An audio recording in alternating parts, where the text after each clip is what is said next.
ശരിയാണ് sir. Take her to the hospital immediately. Okay. Come on. Alexander. Sir. Send all these bodies for postmortem at an earliest. Sir. എന്തെങ്കിലും ആവശ്യമുണ്ടെങ്കിൽ വിളിച്ചാൽ മതി. ഞാൻ ഓഫീസിലുണ്ടാവും. Yes, sir. Okay. Sir.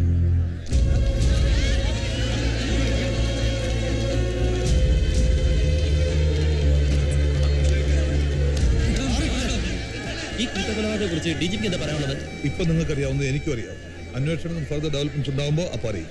Police നായ മണം പിടിച്ച് സെക്രട്ടേറിയറ്റ് പിന്നിലുള്ള കോളനിയിലേക്ക് ഓടിയെന്ന് കേട്ടു. അതെ, അന്വേഷണം തുടരുകയാണ്. ഓക്കെ.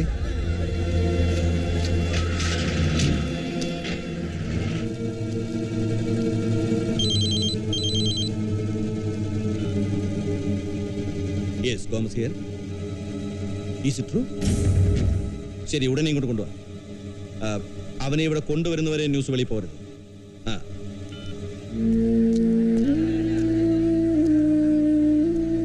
സംശയിച്ച പോലെ തന്നെ കോളനിയിൽ നിന്ന് പ്രതിയെ പൊക്കിയിട്ടുണ്ട്. എങ്കിൽ ഇതിന്റെ പിന്നിൽ മറ്റവനും ഉണ്ടാവും, ആ രാമനാഥൻ. ഇന്നലെ അവൻ ആന്റണിയുടെ മുഖത്ത് നോക്കി വെല്ലുവിളിച്ചതാ, വെട്ടി നുറുക്കിക്കളയുമെന്ന്.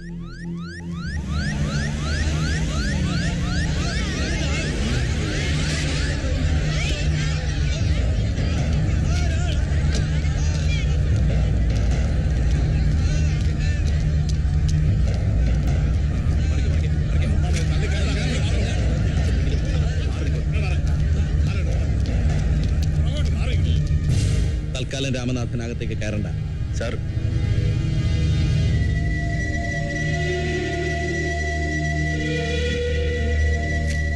മതിയായില്ലേ നിനക്ക്? എന്റെ കുടുംബത്തെ മുഴുവൻ വെട്ടി നോക്കിയിട്ട് അവരെ ശവം തിന്നാൻ വന്നിരിക്കല്ലേ? എനിക്കൊന്നും മനസ്സിലാവുന്നില്ല സാർ. കാര്യം കുഴപ്പക്കാരനാണെന്ന് അറിയായിരുന്നു, പക്ഷെ ഇത്രയ്ക്ക് നീചനാണെന്ന് ഇപ്പോഴാണ് മനസ്സിലായി. സാർ ഒന്ന് തെളിച്ചു പറയണം സാർ. തന്റെ ഒത്താശയിലായ കോളനി തെണ്ടികൾക്ക് എന്റെ അനുജനെയും കുടുംബത്തെ കൊല്ലാൻ കഴിയുമോ?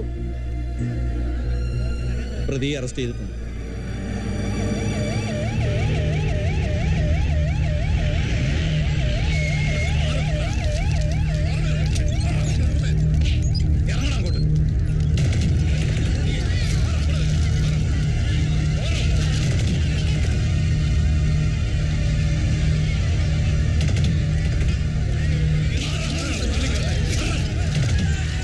കൊച്ചുകൂട്ട, ഞാനാ കൊന്നത്. എല്ലാത്തിനും ഞാൻ കൊന്നു. എന്തിന്? അപ്പ പറഞ്ഞിട്ടാ.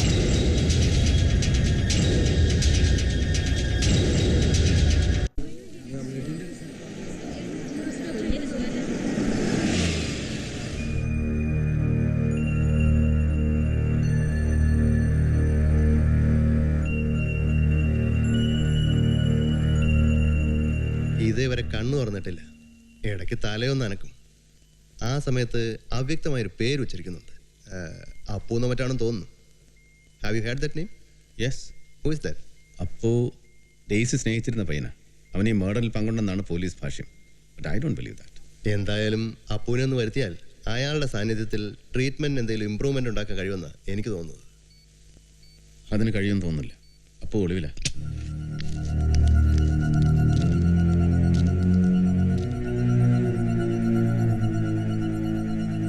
നീ ഇവിടെയും വന്നോ? ഞങ്ങളുടെ കുഞ്ഞിന്റെ തൊണ്ടക്കുഴിയിൽ കുറച്ച് ജീവൻ ബാക്കിയുണ്ട്. അതുകൂടെ വേണമായിരിക്കും നിനക്ക്. എന്നാ പിന്നെ തെളിവ് മൊത്തം കൂടെ നശിപ്പിക്കാമല്ലോ. പറഞ്ഞു കൊടുത്ത തമ്മാടിയെ, ഇല്ലെങ്കിൽ തന്നെ ആശുപത്രി പൂട്ടിക്കും ഞാൻ. അരിയും തന്ന ആശാരിച്ചും കടിച്ചിട്ട് പിന്നെയും പട്ടിക്കും മുറിർപ്പാ. ഇവൻ പോലീസ് കമ്മീഷണർ അല്ല, പേപ്പട്ടിയാ.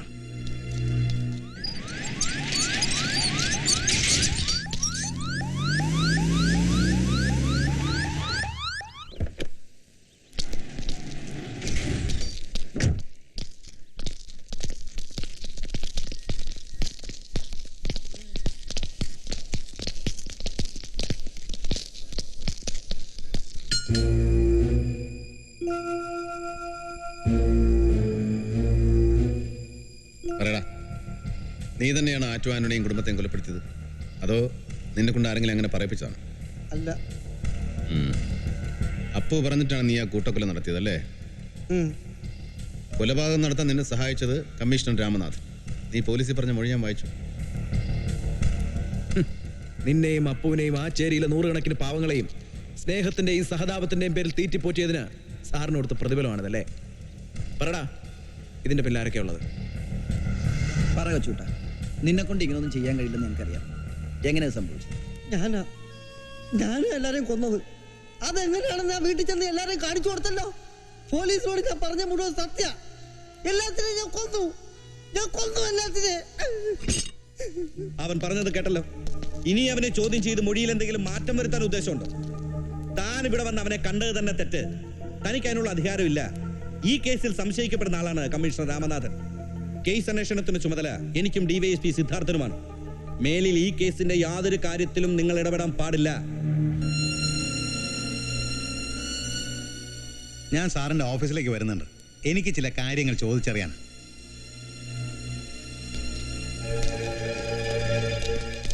വാർത്തകൾ വിശദമായി. പ്രമാദമായ ആറ്റുവ കൂട്ടക്കൊലയിൽ അത്ഭുതകരമായി രക്ഷപ്പെട്ട ഡെയ്സിയുടെ നില ഗുരുതരമായി തുടരുകയാണ്. ഈ കേസിൽ ഒട്ടേറെ ദുരൂഹതകൾ ഒളിഞ്ഞിരിപ്പുണ്ടെന്ന് പ്രഗത്ഭ നിയമവിദഗ്ധർ തലസ്ഥാനത്ത് അഭിപ്രായപ്പെട്ടു. തീർച്ചയായും ഇത് പോലീസിന്റെ കള്ളക്കളിയാണ്. മർഡറിനെ സംബന്ധിച്ചുള്ള പോലീസ് ഭാഷ്യത്തിൽ വസ്തുതാപരമായി ഒട്ടേറെ പെശകുകളുണ്ട്. ഈർക്കിരി പോലിരിക്കുന്ന ഒരാൾ 6 പേരെ കൊല ചെയ്തു എന്ന് പറയുന്നത് കൊച്ചുകുട്ടികൾക്ക് പോലും വിശ്വസിക്കാൻ കഴിയില്ല.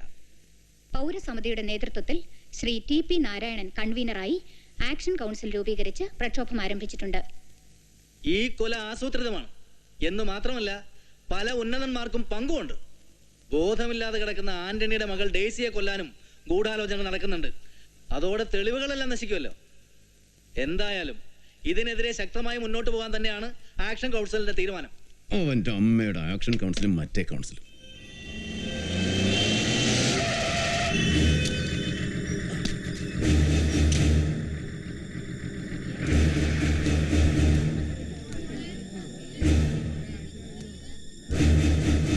എക്സ്ക്യൂസ് മീ, ആറ്റുവ കൊലക്കേസിൽ രക്ഷപ്പെട്ടൊരു കുട്ടിയില്ലേ, അത് ഏത് വാർഡിലാണ് കിടക്കുന്നത്?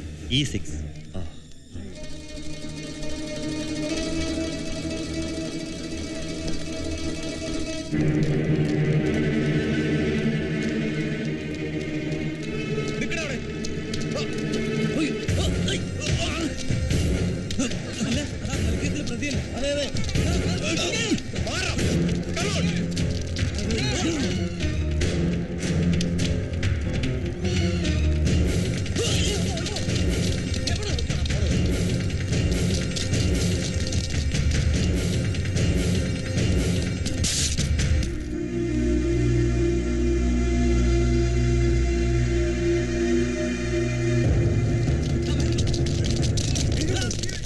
Good morning madam. Morning. Madam എവിടെ? ഞാൻ ഷോപ്പിങ്ങിന് വന്നതാ. വരട്ടെ.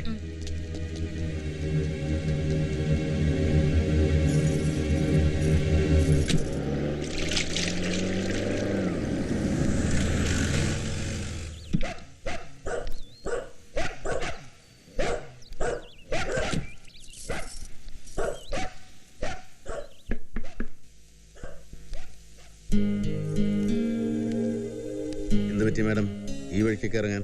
വെറുതെ ഒന്ന് കാണാന്ന് കരുതി. സന്തോഷം, ഇരിക്കെ. എന്താ പരുക്കനും രാക്ഷസനുമായ പോലീസ് ഉദ്യോഗസ്ഥനോടുള്ള ആവേശമൊക്കെ കെട്ടടങ്ങിയോ? അതോ കൊലപാതക കേസിൽ പ്രതിയായി സംശയിക്കുന്ന ഒരാളോട് അത്രയ്ക്ക് അടുപ്പം വേണ്ട എന്ന് വിചാരിച്ചോ? അടുപ്പം കൂടുതൽ വേണ്ടെന്ന് വെച്ച സത്യ, പക്ഷെ അത് സ്നേഹം കൊണ്ട് തന്നെയാ. ഞാൻ ഇഷ്ടപ്പെടുന്ന ഒരാൾ എന്നെ കൊണ്ട് ഒരിക്കലും ബുദ്ധിമുട്ടരുത്. മനസ്സിലായില്ല. അത് വഴിയേ മനസ്സിലാവും. താനൊന്ന് തെളിച്ചു പറ. ഒന്നാമതോടെ മനുഷ്യൻ തീ നിൽക്കാണ്. തൽക്കാലം അതിനൊരു ആശ്വാസമായിട്ടാ ഞാൻ വന്നത്. എന്റെ കൂടെ അപ്പുണ്ട്. എവിടെ എവിടെ നിന്ന് കിട്ടിയവനെ? അതൊക്കെ പറയാം. ആൾ എന്റെ കാറിലുണ്ട്. പത്രോസേ, ആ ഡ്യൂട്ടി നിൽക്കുന്ന കോൺസ്റ്റബിൾ കാണാതെ അപ്പൂനെ കാറിൽ നിന്ന് ഇറക്കണം. അവൻ കണ്ടാലും കുഴപ്പമില്ല, നീ പോയി വിളിച്ചോണ്ടോ.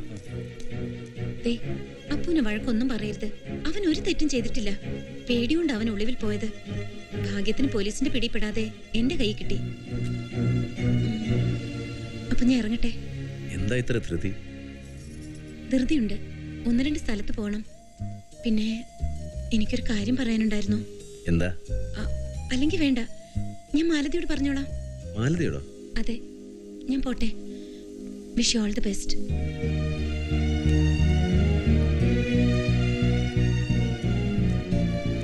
പോയിട്ട് വരട്ടെ.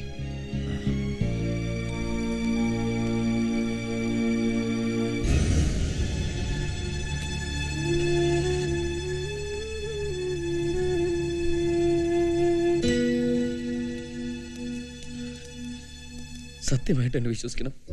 ഞാൻ ആരെയും കൊന്നിട്ടില്ല. ഞാൻ കാരണം സാർ ഒത്തിരി ബുദ്ധിമുട്ടിയെന്ന് എനിക്കറിയാം. ക്ഷമിക്കണം. അറിഞ്ഞുകൊണ്ട് ഒരു തെറ്റും ഞാൻ ചെയ്തിട്ടില്ല. എന്റെ ഡെയ്സിയെ സ്നേഹിച്ചു എന്നല്ലാതെ. എന്റെ ദൈവത്തെ പോലെ ഞാൻ കരുതിയ സാറിനോട് പോലും ഞാനിന്ന് അങ്ങനെ കയർത്ത് പറഞ്ഞത് ഡെയ്സിയെ കിട്ടില്ലെന്നറിഞ്ഞ വിഷമം കൊണ്ടാ. എന്നോട് പൊറുക്കണം. കരയണ്ട. സംഭവിക്കാനുള്ള സംഭവിച്ചു. ഇനി പറഞ്ഞിട്ട് കാര്യമില്ല. ഒരിക്കലും ഒരു കൊലപാതകം ചെയ്യാൻ നിനക്കാവില്ലെന്ന് എനിക്കറിയാം. പക്ഷേ നീ എന്നെ അറിഞ്ഞില്ല. എന്തെല്ലാം സംഭവിച്ചാലും ഇനി ഒരാളെ കൊല്ലേണ്ടി വന്നാലും ശരി, ന്യായം നിന്റെ ഭാഗത്താണെങ്കിൽ ഒരു ഈച്ച പോലും അറിയാതെ നിന്നെ ഞാൻ രക്ഷിച്ചേനെ. പക്ഷേ എന്നോട് പോലും പറയാൻ നീ മുങ്ങില്ലേ? അതെന്തിനാ? കൊച്ചൂട്ടൻ കുറ്റം സമ്മതിച്ചു എന്നും എനിക്കെതിരെ മൊഴി കൊടുത്തു എന്നും കേട്ടപ്പോ പിന്നെ ഞാനൊന്നും ആലോചിച്ചില്ല. നിങ്ങൾക്കാർക്കും ബുദ്ധിമുട്ടുണ്ടാക്കണ്ടെന്ന് എഴുതി പോയതാ, എവിടെയെങ്കിലും പോയിന്ന് ചാവാൻ. പക്ഷെ എന്റെ ഡെയ്സി ജീവിച്ചിരിപ്പണമെന്ന് പത്രത്തിൽ വാർത്ത കണ്ടപ്പോ അവളെന്ന് കാണണമെന്ന് തോന്നി. ദൈവത്തോർത്ത് അവളെന്ന് കാണാൻ സാറിന് അനുവദിക്കണം. ഡെയ്സിയെ കാണാൻ ചെന്ന സാറിനെ ആശുപത്രിയിൽ നിന്ന് പോലെ അവർ ഇറക്കി വിട്ടു. കൊലപാതകത്തിൽ സാറിനും പങ്കെടുന്ന അവർ പറയുന്നത്. നിന്നെ കണ്ടാൽ ഒരു പക്ഷേ ഡെയ്സിക്ക് എന്തെങ്കിലും ഇമ്പ്രൂവ്മെന്റ് ഉണ്ടാകാൻ സാധ്യതയുണ്ട്. അബോധാവസ്ഥയിൽ നിന്റെ പേര് വിളിച്ചു പറയുന്ന ഡോക്ടർ പറയുന്നത്. ഡെയ്സിക്കൊന്ന് സംസാരിക്കാൻ കഴിഞ്ഞാൽ സത്യം മുഴുവൻ പുറത്തു വന്നേനെ. അപ്പുവിന്റെ മോഹം കണ്ട ഡെയ്സി തിരിച്ചറിയുന്ന എനിക്ക് തോന്നണത്. അതിന് ഞാൻ നോക്കിയിട്ടൊരു വഴിയും കാണുന്നില്ല. സാറിന്റെ ക്ലോസ് ഫ്രണ്ട് അല്ലേ ഡോക്ടർ ഐസക്? അതുകൊണ്ടെന്താ അവള് കിടക്കുന്നത് ഗോമസിന്റെയും കൂട്ടരുടെയും പോലീസ് പ്രൊട്ടക്ഷനിലല്ലേ? സാർ ഐസക് ഡോക്ടറെ വിളിച്ചൊന്ന് പറഞ്ഞാൽ മതി. ആരും അറിയാതെ അവിടെ കയറുന്ന കാര്യം ഞങ്ങൾ ഏറ്റു. ഞാൻ മാലതിയെ കണ്ട് യാത്ര പറയാൻ വന്നതാ. തിങ്കളാഴ്ച മോർണിംഗ് ഫ്ലൈറ്റിന് ഞാൻ അമേരിക്കയ്ക്ക് തിരിച്ചു പോവാ. ഇത്ര പെട്ടെന്നോ? ഇനി തിരിച്ചു പോകുന്നില്ലെന്നാണല്ലോ അന്ന് പറഞ്ഞത്. അന്ന് അങ്ങനെയൊക്കെ പറഞ്ഞേ ഉള്ളൂ. ഇപ്പൊ പോകാൻ തന്നെ തീരുമാനിച്ചു. രാമേട്ടനോട് പറഞ്ഞോ? ഇല്ല, ഇപ്പൊ കണ്ടിരുന്നു. പക്ഷെ പറയാൻ കഴിഞ്ഞില്ല. ഞാനൊരു കാര്യം പറഞ്ഞാ മീര കേക്കുവോ? എന്താ? അപ്പു എന്നോട് ചിലത് പറഞ്ഞിരുന്നു. രാമേട്ടനും മീരയും നല്ല ഫ്രണ്ട്സ് ആണെന്നും രാമേട്ടന്റെ മനസ്സിൽ അതിൽ കവിഞ്ഞ എന്തോ ഒരടുപ്പം മീരയോടുണ്ടെന്നും ഒക്കെ. ഏയ്, അങ്ങനെയൊന്നുമില്ല. അതോർത്ത് മാലതി വിഷമിക്കണ്ട. ഞാനിനി കമ്മീഷണറെ കാണുക പോലുമില്ല. എന്താ ഇങ്ങനെയൊക്കെ പറയുന്നേ? പുറമേ അട്ടഹസിക്കുമെങ്കിലും ചേച്ചിയുടെ മരണശേഷം രാമേട്ടന്റെ ഉള്ളിൽ തീയായിരുന്നു എന്ന് എനിക്കറിയാം. സ്വല്പമെങ്കിലും അതിന് ആശ്വാസം നൽകിയത് മീരയുടെ സാമീപ്യമാണ്. കഴിയുമെങ്കിൽ എന്റെ രാമേട്ടനെ രക്ഷിക്കണം. മീര ഉടനെ തിരിച്ചു പോകുമെന്നറിഞ്ഞാൽ രാമേട്ടന് വിഷമം തോന്നും. അപ്പൊ മാലതിയുടെ മനസ്സിൽ രാംനാഥ് സാർ ഇല്ലേ? ഇല്ലെന്നോ? എന്റെ ദൈവ രാമേട്ടൻ. എന്റെ അച്ഛനും ചേട്ടനും എല്ലാം രാമേട്ടനാ. രാമേട്ടനും മീരയും ഒന്നിച്ച അതിൽ കൂടുതൽ എനിക്കൊരു സന്തോഷവുമില്ല. എന്താ ഒന്നും മിണ്ടാത്തെ? എന്ത് പറയണമെന്ന് എനിക്കറിയില്ല. എന്നാ ടിക്കറ്റ് ക്യാൻസൽ ചെയ്യണം. ചെയ്യോ?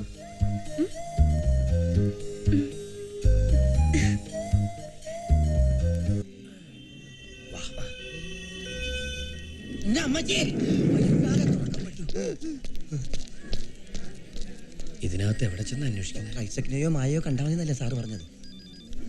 സാർ, പേഷ്യന്റിനെ സ്കാനിങ്ങിന് കൊണ്ടുപോകണം. എന്ത് കുന്തം ചെയ്തിട്ടാണെങ്കിലും എന്റെ കുഞ്ഞിനെ കൊണ്ടൊന്ന് സംസാരിപ്പിക്കൂ ഡോക്ടറെ. എല്ലാം ശരിയാവും, വിഷമിക്കണ്ട. പേഷ്യന്റിനെ എവിടെ കൊണ്ടുപോയാലും തന്റെ ശ്രദ്ധ ഉണ്ടാവണം സർ.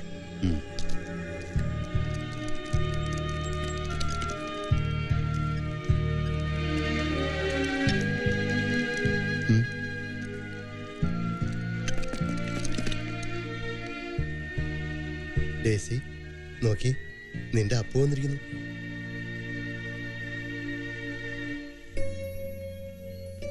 ഡെയ്സി, ഡെയ്സി, ഡെയ്സി, ഏയ് മോളെ.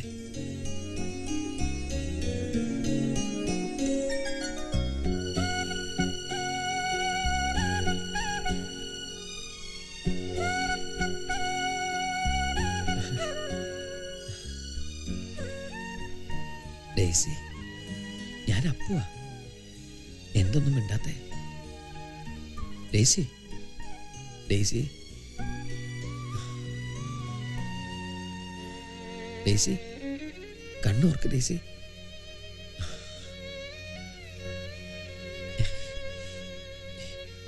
ഏയ്,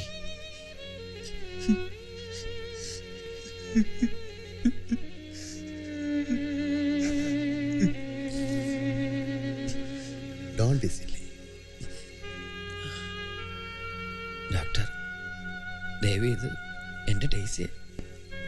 അവൾക്ക് കിട്ടാവുന്നതിലേക്ക് ഏറ്റവും നല്ല ചികിത്സയാണ് ഞാൻ കൊടുക്കുന്നത്. പിന്നെ എല്ലാം നമ്മൾ ദൈവത്തിന് വിടുക. തൽക്കാലം ആർക്കും സംശയം തോന്നാത്ത രീതിയിൽ തിരിച്ചു പോകണം. 2 ദിവസം കഴിഞ്ഞ് വീണ്ടും വരേണ്ടി വരും. അത് ഞാൻ കൊണ്ടുവന്നോളാം ഡോക്ടർ. പോട്ടെ ഡോക്ടർ. വരട്ടെ ഡോക്ടർ. ശരി. അയ്യോ താടി, എടാ താടി ഇപ്പൊ കുടുങ്ങിയേനെ. ഒട്ടിച്ചേ.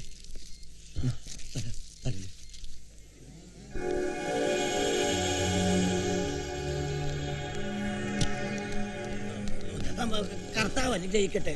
അച്ഛന്മാരെന്താ ഇവിടെ? വേദന കൊണ്ട് പൊളയുന്ന രോഗികൾ.